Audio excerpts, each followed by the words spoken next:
Next up in my Clash of Kings Asia coverage, Goblins versus a very tanky Undead. Stay tuned. Hello there! I like to watch battle reports to get better at games. So I started making short, summarized battle reports that focus on learning points. So welcome to my channel, Newbie Dice. Do like, subscribe, and hit the bell icon if you enjoy my videos. Do consider speeding up this video with the YouTube settings to consume this content or other YouTube content in a fraction of the time. Okay, yeah, this is a game versus Undead, and let's look at some pictures. Of course, this is part of our Clash of Kings Asia coverage 2024, which happened on the 13th of January 2024 in Kuala Lumpur, Malaysia. If you haven't been following, you can catch the coverage from the first game onwards. I tend to feature a little bit of the event for each of my videos as well. So my list for the event hasn't changed. So 4 Hordes of Rebel, 1 Horde of Crows, lots of shooting stuff, 3 Wingates of course, total of 10 scoring units out of 19 units. And take note, this is a 2000 point tournament. This is my opponent's Undead army. It's a pretty cool monochrome style with some neon green highlights, some of it in OSL style just to highlight. And it was, I think it was his first Kings of War, proper Kings of War army, so it's multi-based and all that. And so he wanted to do it in a quick style, so he did it in this monochrome plus highlights styles. And he has a passion for Undead, this player, so he's called the Zombie Boy as well. So he has a vast a collection of Undead miniatures from across many ranges, and he do source them out too. And he also did an Empire of Dust army, and he actually wanted to bring Empire of Dust, but he has not been playing Kings of War for quite a while. So when he came back into the fold, he got 2 practice games of Empire of Dust. Wasn't very familiar, wasn't very comfortable with the army, and so he reverted to playing his Undead list, and he has ran variations of this list on and off for 3 years now. So it's a really fine-tuned list to his playstyle. So let's look at his list. Regiment of Spearmen, and there is 100 points for 3 unit strength. Awesome stuff. Wraiths is the centerpiece of the show. 2 regiments and 1 troop. These are defense 6 flying infantry, and they are really hard to take out. And I'll talk about it later on. 3 hordes of zombie trolls, so they get the job done. They are pretty cheap tank plus hammer unit. 2 balefire catapults just to have that presence of ranged threat, and throughout the tournament it has been doing work for him. And yep, he hasn't ridiculously fluffed his balefire catapult rolls the whole tournament. And of course, you're rolling 4 dice a turn on 5+, so you're bound to hit 1.3 times, right? So you're bound to hit at least once per turn. Sometimes it's 0, sometimes it's 2. Yep, and 1 Goblin, which is a great shambling monster that you can search into flanks easily. So then a whole host of support casters, right? So firstly, 2 Necromancers, 1 with the zombie melee vicious aura. So these turn the zombie trolls up to 11, not exactly up to 11, but gives it a lot of value. So with that 18 attacks, 9 will hit, right? And then crushing 2 with vicious does put it over the edge a little bit. And on top of that, there's a lot of drain life in the list. 1 drain life 4 on the other necromancer that's mounted, and Morgoth the Faceless has drain life 7 as well. So this is the gist of his list. Only 8 scoring units now that I'm doing this battle report, because there is 1, 2, 3, 4 casters and 2 catapults. So yep, very finely tuned list to his playstyle. And if you're from the Asia Pacific region, do consider checking out Hammer House website for your hobby needs. They carry a wide range of miniatures and hobby supplies, including Mantic, Vallejo, Scale 75, and Green Stuff World products. Alright, I always forgot about the shout out to my local game store, so do check it out. If you're from Asia or Australia, you can check out the game store. They do ship overseas. And yeah, this is another shot of the army on a different playmat. So let's get to the game. We are playing Hold the Line, and I roughly drew, we have the 4 tokens here to mark the 3 zones. Okay. And this is where if you score the center at the end of the game, it's worth 3 victory points. The 2 side zones are worth 2 each. Okay, so I missed the deployment photograph, so I'm just gonna try to talk about this from the top of one point of view. And let's see, these are the units in case you want to take a look at them. Morgoth is somewhere here. I can't see where it is in the picture, but it's somewhere here.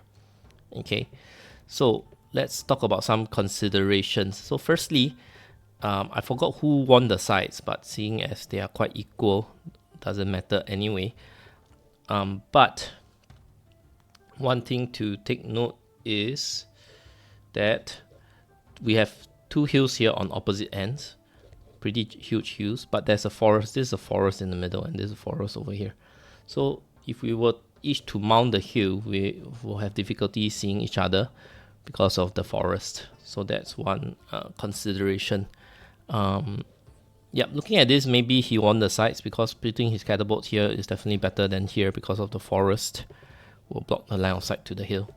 Okay, so yep. Let's see what else I want to talk about. So hold the line, right?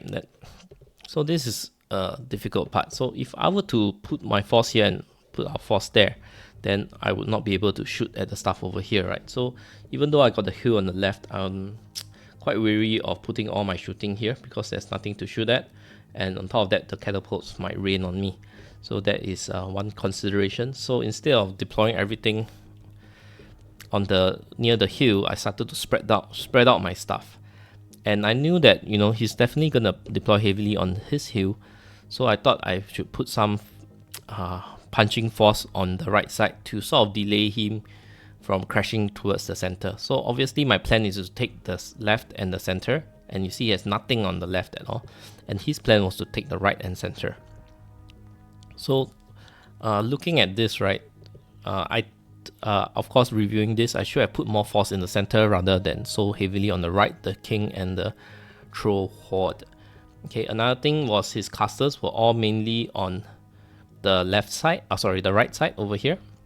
So my hex caster was thinking it would not be very beneficial to come over to this side of the hill, and then if he's on the other hill, I couldn't hex his caster because I want to shut down his casters such as Morgoth. Because I just want to shut down Drain Life because the Wraiths, I don't want that, knowing that I already know that my Goblins will have difficulty into defense 6, and what's more, he has 3 units, of course one of it is a troop, but the 3 units will be pretty hard to shift. And so yep, I deployed my Hex Caster in the center thinking that I can go both ways, but that turned out to be a mistake as well because being height 2, I can't see over the rebel at most of his casters other than the mounted necromancer, right? I think the mounted necromancer is here. He did a pretty good job of hiding all his casters. The standard barrel was behind the zombie troll, so height 3 blocking it. I think the Morgoth was deployed behind the Goblet, but I could be mistaken. I also thought the Goblet was much taller than height 3, being a monster, but turned out it wasn't. Okay, so yeah, definitely I think deployment was already a mistake. I should deploy heavier to the center rather than putting so much on the right side, just everything in the center. I'll just give up the right side as save for maybe one rebel. Yep, so that he has to deal with it. Maybe even further out to the side, so then it will draw him away from my forces. Okay, so sharp sticks in the middle can shoot both ways. So top of 1, I shot at this zombie troll horde because the other ones are all either behind this forest for my sharp sticks to shoot at, right? Or the other one is behind the hill. So this is the obvious target. So everything went in that could shoot, right? So yeah, I think lightning bolt, lightning bolt, lightning bolt. Magua is this blank base on the hill, and then the wizard with Alchemist Curse is also on the hill, in front of Magua, and then yeah, they're shooting through this corridor here, so as to not cop cover, because I think my first round 10-inch move of the rebel is still on the hill. I would have wanted to get off the hill, but it's still on the hill. right? Yep, so let's see. Shot dealt some damage. I couldn't tell exactly how much, but his healing is in Drain Life and Life Leech, so as long as not close, he couldn't heal the wounds back. So good to put some wounds into the zombie trolls. Next up, oh yeah, one more thing. I deployed my Grony last. Because of his 2 catapults, I deployed my Grony out here, and it flew 20 to be behind this building, and is in position to charge the catapult next round. And so he has a spear regiment here, and he turned his spear regiment around, because if I charge the catapults, his spears would definitely charge me. Right, so in terms of his shooting, the catapults went into this winged and wavered it. So this red marker is wavered. I don't know exactly how much damage was dealt. And Morgoth, I can't remember exactly. I think it's behind the zombie trolls right now. And my Wiz is on the hill, right? So 9/11 nerf, he mind fogged it and wavered it as well. And this is the Alchemist Curse Wizard, mind you. That is pretty significant, and I'll talk about it later. Yep. Otherwise, I think everything shuffled up. It's a bit conservative on the right side, not exposing, not getting onto the hill. The rest, this is behind the forest, so it's pretty safe. So once again, the only exposed unit is the zombie trolls once again. So top of 2, what did I do? Seeing that the catapult wavered my winged at the start, right? If he's gonna rain down 2 catapults every turn, he's bound to kill this winged for sure, and whatever stands on the hill, they're all in danger. Even if they're not on the hill, all the wingeds will be in danger, because behind the rebel they could be seen. And that's usually a great plan when you fight against goblins. You want to there's 2 things to consider, right? If you take out the rebel, they are the unit strength, they are the bulk unit strength, but they are really cheap and you always have to overcommit. If you take out the shooting stuff like trombones and the wizards, yep, you take away the shooting power, but they don't score at the end of the game, so you might be wasting time because each of them are pretty cheap. So one of the best things to take out are the wingeds if you have the chance, because they both shoot and they score. They're mobile scoring pieces, right? So they shoot and they score. So that's best of both worlds. If you take it out, you take out a scoring unit and you take out a shooting power. So with that, I charged Grony into the catapult to take 1 out, knowing that the spearman will charge me in return. Yep, the catapult is about 100 points, Grony is about 100 points, but I do take out his ability to snipe out, half his ability to snipe out my support pieces. So next is I wanted to shoot at this Wraith troop. So I wanted my winged to be within 12 inches to shoot at this Wraith troop. And if my Alchemist Curse Wizard was not wavered, it would have been awesome, because I could Alchemist Curse, but it was wavered, so I had to move. I moved him off the hill so that Morgoth can't see him to hex him again, or none of the shooting stuff can shoot at him. So because of how I have to position this winged, this blue winged over here, to be on the hill just within 12 of the Wraith, I have to push this left rebel a certain amount. And this was just within 12, and they're barely 50% on the hill. And so that informed the rest of my movement, because if I don't move this center rebel the same amount, it will expose a little bit of a flank, and he has quite a lot of surge. So with this flying 7, it could easily surge into the flank. So I didn't want that to happen as well. If this Wraith troop didn't die, which it probably wouldn't, it could surge into my flank as well. So all that nasty stuff, right? So of course I could have if I had a lot of clock time, I could have take a moment to think, like, is it okay to expose the flank? But being on the clock, just go with the what's probably a good idea, which is to block the flank. So I just moved all these 3 rebel the same amount so that their flanks are all protected from any flank surges.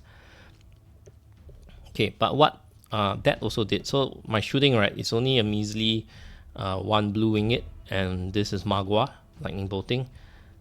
This wizard can't see, so I probably lightning bolted the zombie trolls again. The rest of the things shuffled up mainly. And these things can't shoot, right? So I'm wasting this, especially this red winged. So if it was here, maybe it could have contributed to that. Yep, and then this gold winged was wavered, so it just stuck there. So so what was critical here is because of this left rebel, the amount it moved, so the center and the right rebel moved the same amount, it was within 12-inch charge range of this zombie trolls. So that caused him to be able to take this triple charge of Wraith, Zombie Troll, Wraith Regiment. And yeah, something I forgot, but I quickly realized, but not that it would have made a huge difference, but it'd be good that I kept that in my calculation, was that the Wraiths have Strider. So no hindered charges from this center forest, which is really awesome for him.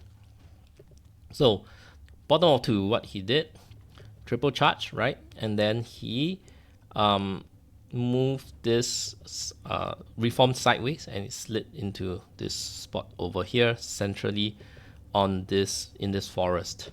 So that is a big deal, because it's already hard for me to take him out at defense 6, and if he stays in the forest the whole game, which he has no reason to leave anyway, right? Because he wants to hold the center zone, it'll be very hard for me to take him out. And then after that, Drain Life would start, Life Leech would start, so it'll be really hard to take out. So what happened over here was also, let's see. Okay, so this was bottom of 2, right? So some things moved onto the hill on the right side. I think this round, he wavered my Grony on top. Okay, and then this one lone catapult, I think it whiffed this round, because I think this gold winged didn't get wavered again. He would have shot at the winged again, it being injured and all. So yep, so on my turn, what I did was, the Wraiths already copped some damage, right? I think this is 2 damage left on it. So what I did, I charged Magua off the hill, so it's Vicious and CS3, as well as the Rebel off the hill, but it's hindered. So it's hitting on 6s and wounding on 6s, so not great, but Magua would be pretty strong. Okay, so yeah, 2 wounds, yeah. So yeah, I definitely have to roll well to take it out, and I did, thankfully. And my Hexcaster, after being deployed erroneously in the center, took 2 turns, 1, 2, and then finally the 3rd turn, it got onto the hill, just balancing on these pieces over here to cast Hex on Morgoth. Okay, and I shot down the zombie trolls that was in the center, right? So open shots from this trombone over here, that trombone over there, probably Alchemist Curse, and this blue and gold winged shooting into it, and plus probably the triple catapults. Took it out, and this thing just charged the Wraiths back in return. And I think the way I positioned was so that I wouldn't get what do you call it, hindered charge. So by charging it, I dealt it 2 damage, decent. Okay, he's gonna Life Leech and Drain Life, of course. So with that, he got another triple charge, the zombie trolls plus this Wraiths. So Wraiths being flying, you know, he could just ignore this piece over here and just go over, which is sad for me. Okay, so yep, let's see. Bottom of 3, he triple charged this unit of Rebel, but miraculously did not take it out. Take note that the zombie trolls are hindered. Yep, and this zombie trolls was towing the hill, so it could see the Rebel. So zombie trolls plus Goblin charging in killed the Rebel in front, which is not great news. Okay, I believe the Vicious Aura Necro is here. I'm not sure if it's the mounted one, but it's probably here. And so that means the other zombie trolls doesn't have the Vicious Aura. So Morgoth, right, being hexed, right, he decided to stay in place and cast spell. So these heart-shaped tokens are 3 wounds, so he took 6 wounds. So that's that's easy. excuse me, a little bit of sore throat here. That's easy for MacLeod to take off with Duelist, which is what I was about to do. Okay, so also my Grony, right, it was wavered, so it moved 5 inches back out of his front arc, which forced him to cast Surge. So this Bannerman casted Surge. I thought I was hoping to waste one of his spells, but this Bannerman has Surge anyway with no one else to cast it on. So I wasn't like super... I don't remember fully what are the array of spells on each individual. So I just thought it's a good idea to let it waste Surge, but looking at it, he didn't have anything else to cast anyway, right? So yeah, not like Grony can do anything else anyway, being wavered by just one Spearman charge, which is also unfortunate. Like 15 attacks on 5s, so 5 hits and 2.5 wounds, but he rolled pretty well, so he wavered it. So yeah, that's pretty unfortunate. I'm not sure if he Bane Chanted. Come to think of it, does he have Bane Chant? Let's rewind. Do you have Bane Chant somewhere?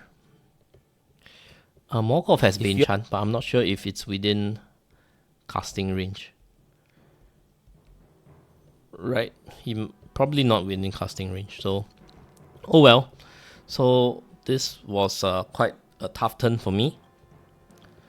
So firstly, what I wanted to do in response, so MacLeod would charge this Morgoth, and I wanted to finish off this zombie trolls. These were the zombie trolls that copped some shots from my Sharpstick throwers on turn 1. I'm not sure how much wounds they are left on now, because there could have been drain life shenanigans. Right? So I want my trombones to shoot at it without cover penalties.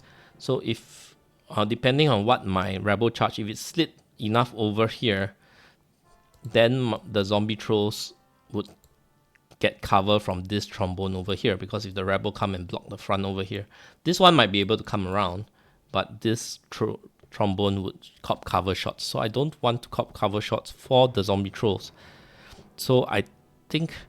So what happened was, one of the options I could have done was to have the Mincer and the Rebel charge this Wraith in the middle, and then this King on Chariot charge this Wraith.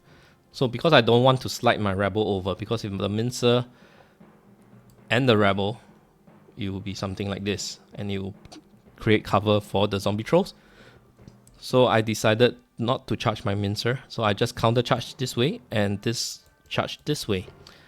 Okay, and so that I could unload my shooting on this zombie trolls. Okay, the next thing was, seeing that both of them are on the hill, I think that I have to charge, right? Because if they charge down the hill, they could take out my trolls in one shot.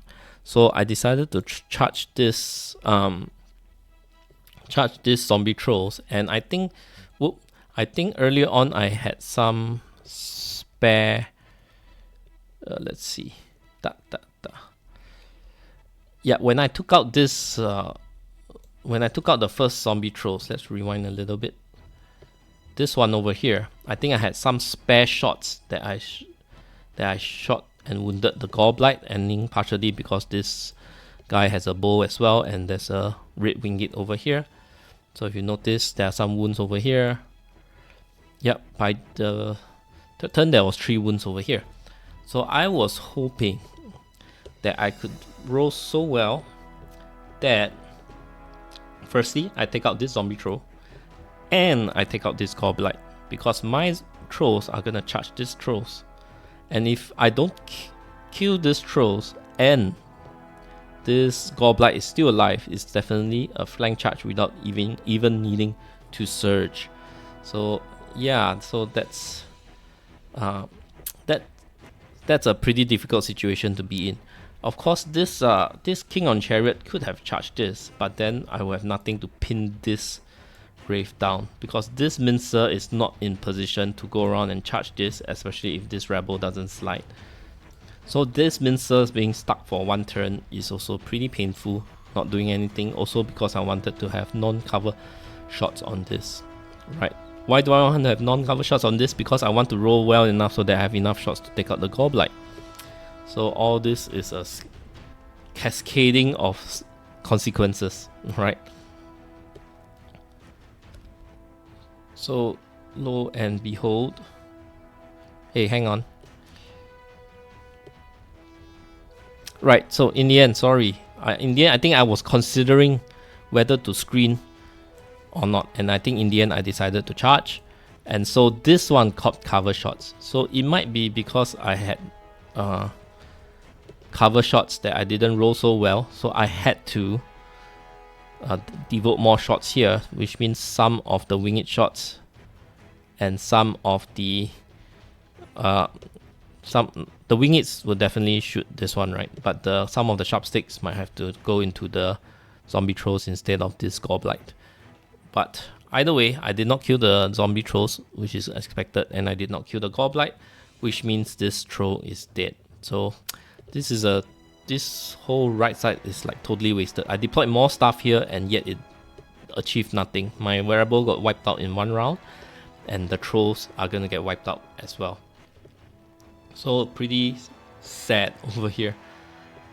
So let's talk about the middle, right? So this double charged the wraiths, and so the wraiths, the heart token means 3 wounds, so that's fine. 4 wounds over here, but still pretty healthy, right? So this rebel with nothing much to do, I decided to stand at the edge of the hold the line box because this spearman has already killed Goroni over 2 rounds. Now it's coming back to the center and it's worth 3 unit strength as much as my rebel. So I'm hoping that I could block him out of the scoring zone.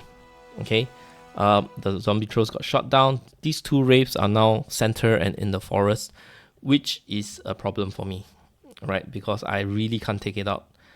Thankfully, my Alchemist Curse Wizard is still alive, but yeah, it's gonna be a challenge to take these units out. Morgoth is dead to Magua's charge. Thankfully, this blank base is Magua.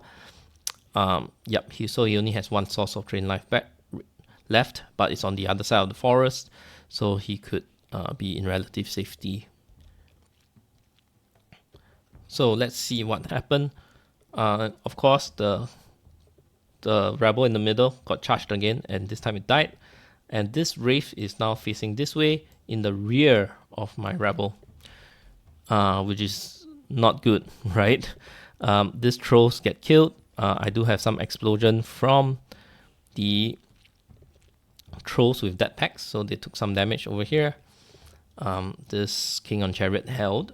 So my idea was to double charge this, and while I shoot this out, which is going to be a tall order because of the forest, right? I think, I'm not sure if the mounted one is the one with drain life, but Magua could see it, so I was gonna charge into it because he told into the forest to cast drain life, if I'm not wrong. Yep. What else? Yeah, probably the mounted one has drain life. He would want the height tree to see over his wraiths. So things are not looking great. So this red winged, I decided to fly further out into the zone. Hopefully that would pull him away from basically scoring again, or pull him away so that if you were to fight against it, you pull him away from the center. But I opted for a sidestep, so that only moves 5 inches. So I think that was a big mistake, and I opted to stay within the zone.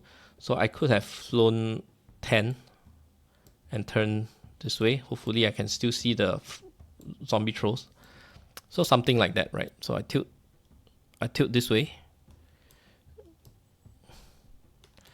Yeah, perhaps I could tilt a bit less and then I could still see it. So I fly this way and turn this way, so I could see the zombie trolls with a 10-inch move rather than a 5-inch sidestep with a nimble pivot, because that didn't bring me far enough away from him. So with that, he turned sideways, he moved 6, plus the surge could easily get into me. So I need to move behind him.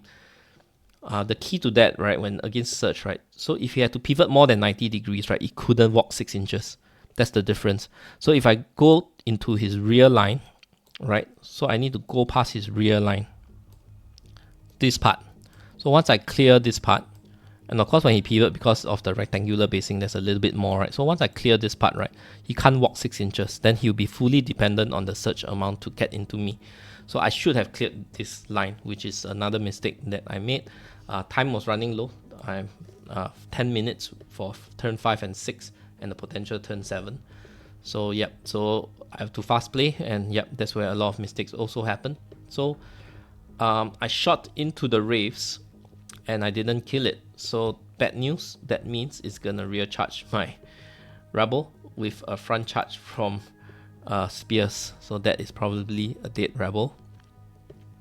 Okay, these two double charge, just not enough to take out the Wraiths at this point. I charged into Magua, but from the looks of it, it seems like he survived. I do have to suffer a hindered charge, though duelist. Yeah, and at this point, I think I still dedicated shots into, based on this winged position, I think I dedicated shots into the Goblin, and of course did nothing. And I think I wanted to stay within 12 of the Goblin as well, to try to take it out, which is another tall order, so I shouldn't be trying to fish for all this crazy results, right? Because I shouldn't depend on them to win the game. If there are better plays, if there are no other options, sure, but there are better options. I should have pumped more shots into the race, for example. Every single shot I can pump into the race. Where is my Alchemist Curse Wizard? Now I'm trying to find where did he go? He could have been shot out. Where were you? You were here. You're still here. Okay. And I think still on the hill. Yeah, it's just next to my other wizard. So the two wizards are just on the hill blasting away. Yep, so top of 5, sidestepped. I think I sidestepped very little because I wanted to shoot at the Goblin. So I should have just flown away because I have time to come back into the zone anyway. So with this red winged looming, he couldn't, then this zombie trolls wouldn't be able to leave this right zone. Okay, then what else?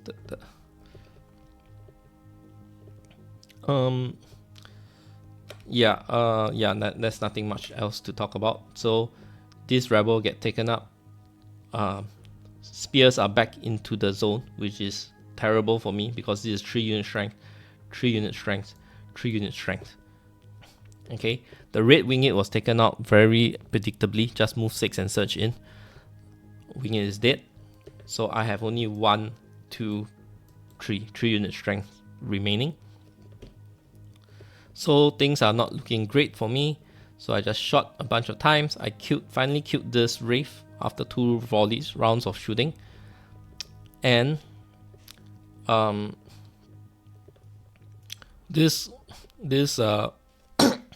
think the Chariot King got killed by the Wraiths after 2 rounds. And so the Mincer went in again. Not expecting to kill, of course. And then the Goblin is going to flank the Mincer. Okay, so not great. I ended top of 6 with 40 over seconds.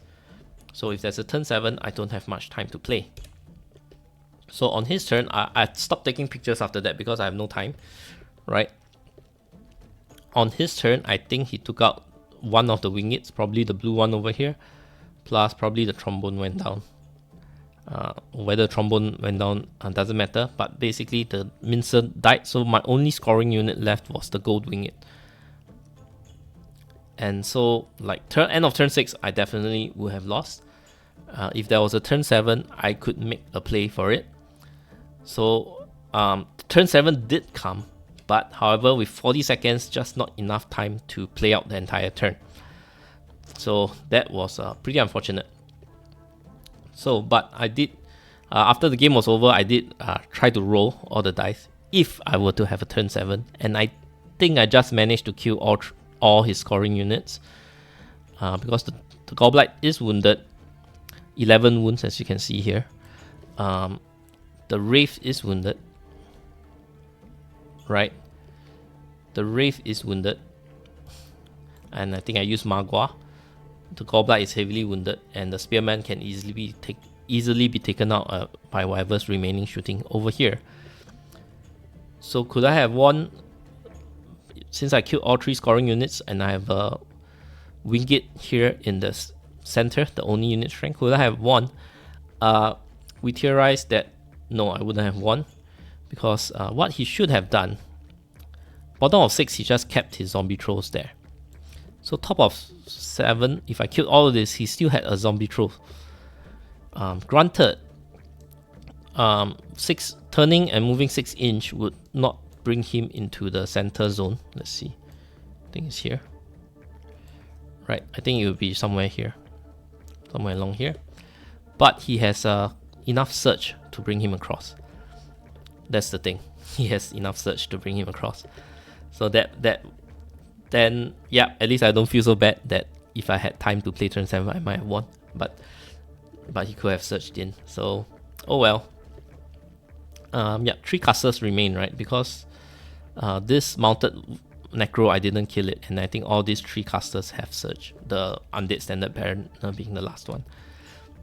Yep, so quite a tough fought game, but I lost.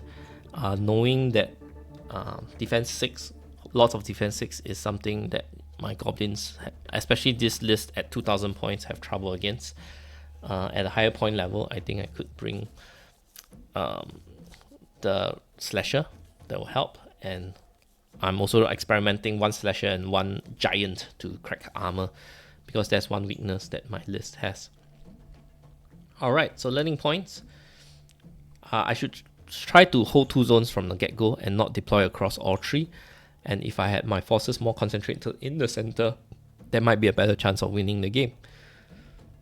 Okay, so if I could, I should try to draw the opponent to the open. That means not let his Wraith sit in the forest the whole game. Because if you look at the box, right, there is still quite a lot of space between the forest and the end of the box.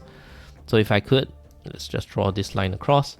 If I could just space my Rebel just within the zone, but with enough clearance such that if he charged me, he'll be considered in the open. That would be ideal. Okay, I'm not sure if he'll take the bait. Maybe he'll just stay in the forest the whole game.